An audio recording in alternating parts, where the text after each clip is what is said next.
Hello everyone, आज हम पढ़ेंगे एडोलेसेंस हेल्थ इनिशिएटिव प्रोग्राम्स। तो the first programme is RKSK, that is Rashtriya Kishor स्वास्थ्य कार्यक्रम। सो फर्स्ट ऑफ ऑल आपको इसका लोगो याद करना होगा। लोगो इज इंपॉर्टेंट, लोगो से क्वेश्चंस आते हैं कि आरकेएसके का लोगो कौन सा है। ठीक है। Second is it is launch on 7th of Jan 2014 को ये लॉन्च हुआ था।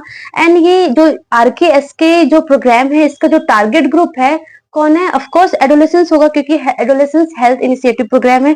तो एडोलेसेंस है 10 to 19 इयर्स एज ग्रुप के girls and boys, married and unmarried हो या फिर वल्नरेबल एंड अंडर डिजर्व हो, school and out of school, ये सारे लोग इसके टारगेट थे। किसके? आरकेएस के प्रोग्राम का। सेकेंड थिंग यहाँ पे मैं बताना चाहूंगी कि एक आरबीएस के प्रोग्राम मैंने आपको पढ़ाया था चाइल्ड हेल्थ इनिशिएटिव में, एंड ये हमारा है आरकेएस के। तो दोनों में आप कंफ्यूज मत होना। जो आरबीएस के है that is related with child health initiative programme, मतलब बाल से रिलेटेड है। आरबीएस के मतलब बाल से रिलेटेड है, एंड आरकेएस के किशोर से रिलेटेड है, ऐसे याद रखना। ठीक है। तो अब जितने भी प्रोग्राम्स होते हैं सबका एक ऑब्जेक्टिव होता है, तभी वो लॉन्च किए जाते हैं। तो वैसे ही आरकेएस के का ऑब्जेक्टिव्स क्या था? इसका ऑब्जेक्टिव्स था टू इम्प्रूव द न्यूट्रिशन। किसमें न्यूट्रिशन को इम्प्रूव करना? Of course adolescence health group में, 10 to 19 years girls and boys, married unmarried, vulnerable and undeserved हो या फिर school and out of school हो, उनमें न्यूट्रिशन को इम्प्रूव करना, सेक्सुअल एंड रिप्रोडक्टिव हेल्थ को इम्प्रूव करना, मेंटल हेल्थ को इम्प्रूव करना, prevent the gender based violence जो होता है उसको प्रिवेंट करना, and non communicable disease condition को एड्रेस करना। तो ये सारे ऑब्जेक्टिव्स थे किसके?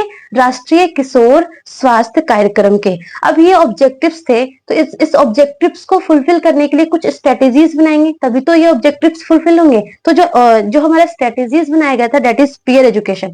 पीयर एजुकेशन में क्या करते थे कि जो हमारा वो एडोलेसेंस जो ग्रुप था, 1000 लोगों का जैसे ग्रुप होता था, उसमें 1 बॉयज एंड 1 गर्ल्स को ऐसा लाइक कह सकते लीडर्स की तरफ रखा जाता था। एंड वो जो लीडर्स है ना, वो एजुकेट करते थे, अवेयरनेस क्रिएट करते थे किसके रिगार्डिंग? ऑफ कोर्स जो ऑब्जेक्टिव्स था, लाइक न्यूट्रिशन हो गया, रिप्रोडक्टिव हेल्थ हो गया, मेंटल हेल्थ हो गया, जेंडर बेस्ड जो वायलेंस होता है उसको कैसे प्रिवेंट करते हैं, नॉन कम्युनिकेबल डिजीज को एड्रेस करना, इनके लिए वो एजुकेट करते थे, अवेयरनेस क्रिएट करते थे। मतलब पीयर एजुकेशन, मतलब साथ ही लोग ही हेल्प करते थे ये सारे जो हमारा ऑब्जेक्टिव था उसके लिए अवेयरनेस क्रिएट करने के लिए, तो पीयर एजुकेशन के थ्रू। सेकंड क्या है? क्वार्टरली एडोलेसेंस हेल्थ डे, मतलब कि एडोलेसेंस हेल्थ डे मनाया जाता था। कब कब मनाया जाता था? क्वार्टरली, मतलब कि एक साल में 4 टाइम्स एडोलेसेंस हेल्थ डे बनाया जाता था, एंड उसमें भी अवेयरनेस ही क्रिएट करते थे किसके रिगार्डिंग? ये सारे ऑब्जेक्टिव्स के रिगार्डिंग। ठीक है। थर्ड क्या था? विप्स, दैट इज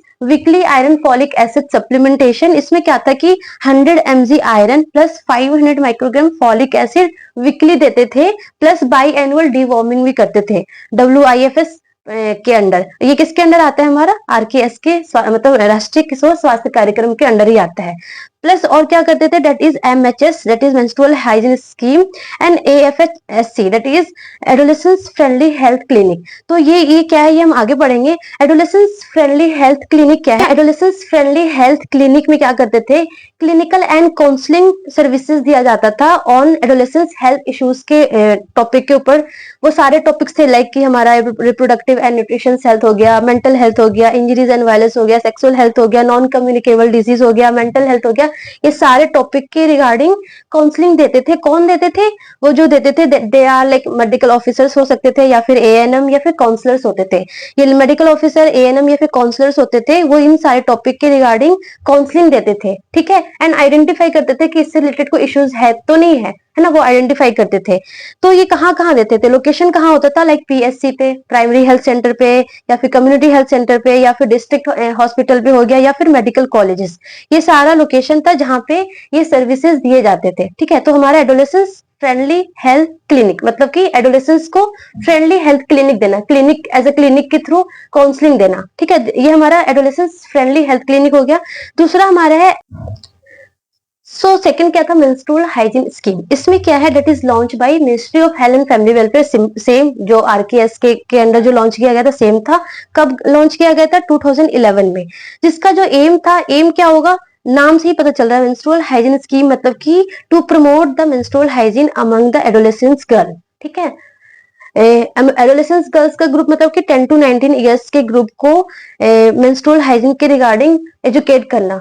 ठीक है। इन रूरल एरियाज, ठीक है। इसलिए जो every every year on 28th of May, this is important question, on 28th of May menstrual hygiene day भी मनाया जाता है। ठीक है, तो इस प्रोग्राम का ऑब्जेक्टिव्स क्या था? ऑब्जेक्टिव्स भी वही था, first of all awareness increase करना। ठीक है, अवेयरनेस इंक्रीज करेंगे। ठीक है, increase the access to use high quality sanitary napkin in rural areas. ठीक है, अच्छे से इजिली एक्सेस हो, हाई क्वालिटी, एंड क्या हो कि इन्वायरमेंट फ्रेंडली, क्या हो, सेफ डिस्पोजेबल हो। मतलब पहले अवेयरनेस क्रिएट करना, इजिली एक्सेस हो, एंड क्या हो कि इन्वायरमेंट फ्रेंडली, इजिली डिस्पोजेबल हो। ठीक है, ये हमारा ऑब्जेक्टिव था किसका? मेंस्ट्रुअल हाइजीन स्कीम्स का। ठीक है, तो ये आपने जो पढ़ा ना, इसमें जो स्ट्रेटेजीज थी, पीयर एजुकेशन हो गया, क्वार्टरली एडोलेसेंस हेल्थ डे हो गया, weekly iron folic acid supplementation, menstrual hygiene scheme and adolescence friendly health clinic, ये स्ट्रेटेजीज थी किसके लिए? राष्ट्रीय किशोर स्वास्थ्य कार्यक्रम के ऑब्जेक्टिव्स को पूरा करने के लिए। ओके, देन हमारा एक और प्रोग्राम्स है, डेट इज फ्री डेज। मतलब फ्री डेज मतलब सब कुछ फ्री देना। फ्री क्या देना? Sanitary packs provided to rural adolescence girls at ₹6। एक पैक होता था, उसमें ₹6 का, उसमें 6 सैनिटरी नैपकिन होते थे एंड ₹6 में उनको मिलता था। मतलब कि ₹1 का एक नैपकिन उनको पड़ता था।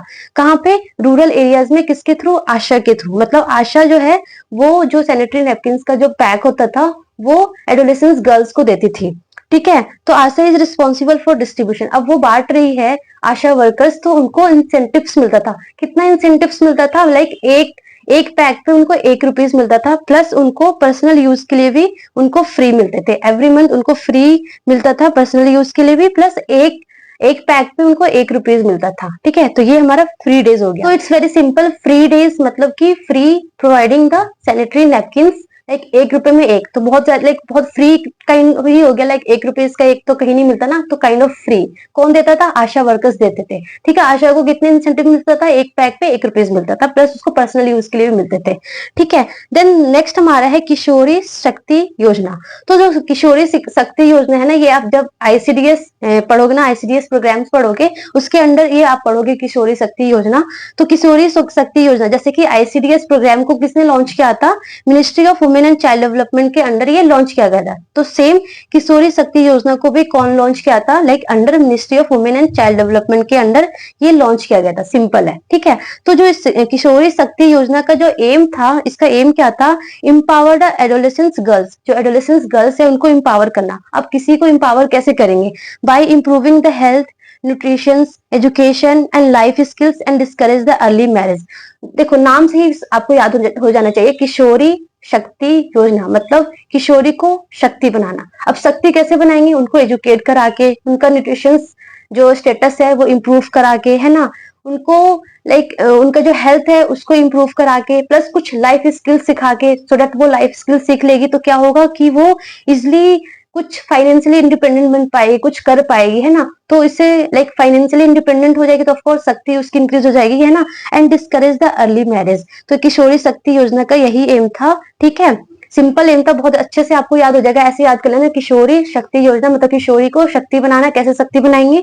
हेल्थ एंड न्यूट्रिशन को इम्प्रूव करा के, एजुकेट करा के, कुछ लाइफ स्किल सिखा के। ठीक है, देन नेक्स्ट स्कीम है हमारा उज्ज्वला स्कीम। तो जो उज्ज्वला स्कीम है ना, that is also launch by ministry of women and child development in 2007, जिसका जो एम था that is to combat the human trafficking, human trafficking को कम्बट करना। ठीक है, तो यहाँ पे दो चीजें, एक है हमारा उज्ज्वला स्कीम, एक होता है Ujjwala scheme. So Ujjwala scheme का जो एम था that is to combat the human trafficking, and जो उज्ज्वला स्कीम है ना, इसका जो एम है उसका क्या है कि एलपीजी जो सिलेंडर फ्री देते हैं टू बीपीएल लोग, जो बिलो पॉवर्टी लाइन के अंडर जो होते हैं, उनको फ्री एलपीजी मिलता है। वो होता है हमारा उज्ज्वला स्कीम। ठीक है, Ujjwala scheme. But Ujjwala scheme का जो मोटिव है that is to aim to combat the human trafficking. ये आपको याद रखना है। ठीक है, उज्ज्वला एंड उज्ज्वला, इसमें ए आ रहा है, इसमें ए नहीं है। ये दोनों का डिफरेंशिएशन याद करना है, इसमें एमसीक्यू आएंगे तो आप कंफ्यूज नहीं होना। ठीक है, to combat the human trafficking particularly for commercial sexual exploitation. तो कैसे करेंगे? By focusing on prevention. पहले हम प्रिवेंशन करेंगे, उनको हम अवेयरनेस क्रिएट करेंगे, लाइक वर्कशॉप के थ्रू या फिर सेमिनार के थ्रू हम उनमें अवेयरनेस क्रिएट करेंगे। ठीक है, अवेयरनेस होगा तो पहले हम प्रिवेंट करेंगे, प्रिवेंट नहीं होगा तो रेस्क्यू करेंगे। जो ऑलरेडी फंस चुके हैं, जो ऑलरेडी जिनका एक्सप्लॉयटेशन हो रहा है, उनको हम रेस्क्यू करवाएंगे वहां से। ठीक है, एंड रिहेबिलिट करेंगे, रिहेबिलिट करेंगे मतलब फर्स्ट एड ट्रीटमेंट देंगे, उनको काउंसलिंग सर्विसेज देंगे, उनको लाइक शेल्टर देंगे, उनको मेडिकल सर्विसेज देंगे, तो रिहेबिलिटेशन करेंगे एंड री इंटीग्रेट करेंगे। अब हमने उनको रिहेबिलिट कर दिया तो उसको री इंटीग्रेट भी तो करेंगे, उसको सोसाइटी में वापस से री इंटीग्रेट करेंगे, तो री इंटीग्रेशन करते हैं। एंड रिपाट्रिएशन ऑफ विक्टिम्स, रिपाट्रिएशन मतलब क्या होता है कि जो क्रॉस बॉर्डर चला जा चुका है, जो आउट ऑफ कंट्री जा चुका है, लाइक जो इंडिया से कहीं और चला गया तो उसको वापस से इंडिया लेके आएंगे, है ना। सो दैट इज रिपाट्रिएशन, मतलब रिपाट्रिएशन करेंगे। तो ये लाइक एम था, पहले प्रिवेंशन करेंगे, रेस्क्यू करेंगे, रिहेबिलिटेशन करेंगे, रीइंटीग्रेट करेंगे एंड रिपाट्रिएशन करेंगे। ठीक, इसमें हम उनको पहले प्रिवेंशन करेंगे, प्रिवेंशन नहीं होगा तो हम रेस्क्यू कराएंगे, उनको रिहेबिलिट करेंगे, उनको रीइंटीग्रेट कराएंगे वापस से सोसाइटी में, या फिर रिपाट्रिएशन कराएंगे। So that is the Ujjwala scheme to combat the human trafficking. ठीक है, याद हो गया आपको। सो ये हमारे थे सारे हमारे एडोलेसेंस हेल्थ इनिशिएटिव प्रोग्राम्स। ठीक है, देन नेक्स्ट प्रोग्राम्स में हम पढ़ेंगे nutritional health programme. Okay, so thank you for watching.